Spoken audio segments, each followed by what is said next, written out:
സ്ത്രീയെ പേര് പോലും പറയാതെ ഐഡൻറ്റിറ്റി പോലും റിവീൽ ചെയ്യാതെ ആ പെൺകുട്ടി പറയുന്നത് കളവാണെന്ന് തുറന്നു വിളിച്ച് പറയുന്നതാണോ തെറ്റ്? ദീപ എപ്പോഴാണ് രാഹുലിനെ കസ്റ്റഡിയിൽ എടുക്കുന്നത്? നിങ്ങൾ ഒപ്പം ഉണ്ടായിരുന്നെന്ന് അറിയണേ. വീട്ടിൽ വന്നിട്ടായിരുന്നു. അപ്പം വീട്ടിൽ വൈകുന്നേരമൊക്കെ ആയപ്പോഴത്തേക്കും വീട്ടിൽ ഒരു 3-4 പോലീസ് ഓഫീസേഴ്സ് വന്നിട്ടുണ്ടായിരുന്നു. അപ്പോൾ ട്രിവാൻഡ്രം സിറ്റി സൈബർ പോലീസ് സ്റ്റേഷനിൽ നിന്നാണ് വരുന്നതെന്നാണ് പറഞ്ഞു. അപ്പോൾ വന്ന് അവർ പറഞ്ഞതെന്ന് വെച്ചാൽ ലാപ്ടോപ്പൊക്കെ ഉണ്ടെങ്കിൽ കൂടെ എടുത്തോളൂ, കൂടെ വരണം എന്ന് പറഞ്ഞിട്ടുണ്ടായിരുന്നു.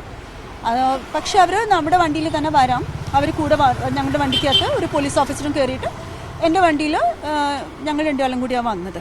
അപ്പോൾ ആദ്യം പറഞ്ഞത് തൈക്കാടുള്ള ഓഫീസിലേക്ക് കൊണ്ടുപോകുന്നതാണ്. പിന്നെ പകുതി വഴി വെച്ചിട്ട് അവർ പറഞ്ഞു അങ്ങോട്ട് പോകണ്ട, AR ക്യാമ്പിലേക്ക് പോകാൻ എന്നിട്ടാണ് പിന്നെ AR ക്യാമ്പിൽ കൊണ്ടുപോകുന്നത്.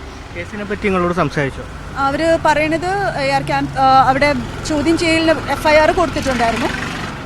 അപ്പോൾ അതിൽ പറഞ്ഞിരിക്കുന്നത് ഈ പെൺകുട്ടിയുടെ നെയിം ആൻഡ് ഐഡൻറ്റിറ്റി, പേരും ഐഡൻറ്റിറ്റിയും റിവീൽ ചെയ്തു എന്നുള്ളതാണ് പറയുന്നത്. പക്ഷെ അങ്ങനെ ഒരു സംഭവം ഉണ്ടായിട്ടില്ല. അത് നിങ്ങൾ എടുത്തു നോക്കിയാൽ മതി. ഒരു 12ഓളം വീഡിയോകൾ രാഹുൽ മാങ്കൂട്ടത്തെ പിന്തുണക്കുന്ന തരത്തിലും ഈ അതിജീവിതയെ വ്യാജ അതിജീവിത എന്ന അടക്കം പരാതി, അതൊക്കെ അടിസ്ഥാനത്തിലാണ് ഇന്ന് രാവിലെ പരാതി വരുന്നതും അത് വരുന്നതൊക്കെ. അല്ല, പക്ഷേ ഇതിലൊന്നും പേരും ഐഡൻറ്റിറ്റിയും റിവീൽ ചെയ്തിട്ടില്ലല്ലോ. പറഞ്ഞിരിക്കുന്ന വകുപ്പ് അതാണല്ലോ. അതായത് ഒരാളെ നമുക്ക് എല്ലാവർക്കും നമ്മുടെ അഭിപ്രായങ്ങൾ ഉണ്ടാവില്ലേ.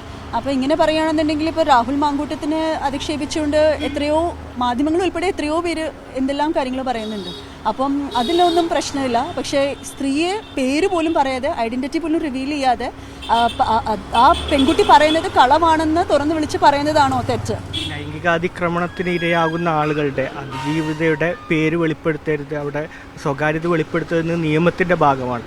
അത് ലംഘിക്കപ്പെട്ടു എന്നാണ് പരാതി. അതിൻ്റെ ഭാഗമായിട്ട് അതിജീവിതയുടെ ചിത്രങ്ങളൊക്കെ രാഹുൽ ഈശ്വറിൻ്റെ 12ഓളം വീഡിയോയുടെ ഭാഗമായിട്ട് വലിയ പ്രചരണങ്ങൾ അവർക്കെതിരെ നടക്കുന്നത് നിങ്ങൾ അറിയുന്നുണ്ടോ? അല്ല, ഈ പറയുന്നത് ശരിയാണ്. അതായത് ലൈംഗിക ആക്രമണത്തിന് ഇരയായ പെൺകുട്ടികളുടെ പേരോ ഐഡൻറ്റിറ്റിയോ റിവീൽ ചെയ്യാൻ പാടില്ല, അതൊരിക്കലും പാടില്ല. അത് ചെയ്തിട്ടുമില്ല. അപ്പോൾ പിന്നെ എന്തിൻ്റെ അടിസ്ഥാനത്തിലാണ് എടുത്തിട്ടുള്ളത്? പിന്നെ പറയണത് ആ പെൺകുട്ടിയെ പിന്തുണയ്ക്കാതെ രാഹുൽ മാങ്കൂട്ടത്തിനെ പിന്തുണച്ചുകൊണ്ടുള്ള കാര്യങ്ങൾ വരുന്നുണ്ട്, പോസ്റ്റ് പുറത്തേക്ക് വരുന്നുണ്ട്. അതൊക്കെ ഒരു തെറ്റാണോ? അത് നമ്മുടെ അഭിപ്രായങ്ങൾ നമ്മൾ പറയുകയല്ലേ. പക്ഷേ നിയമ നടപടിക്ക് നിയമത്തിനെതിരായ എന്ത് കാര്യമാണ് അതിനകത്ത് ഉണ്ടാവുന്നത്?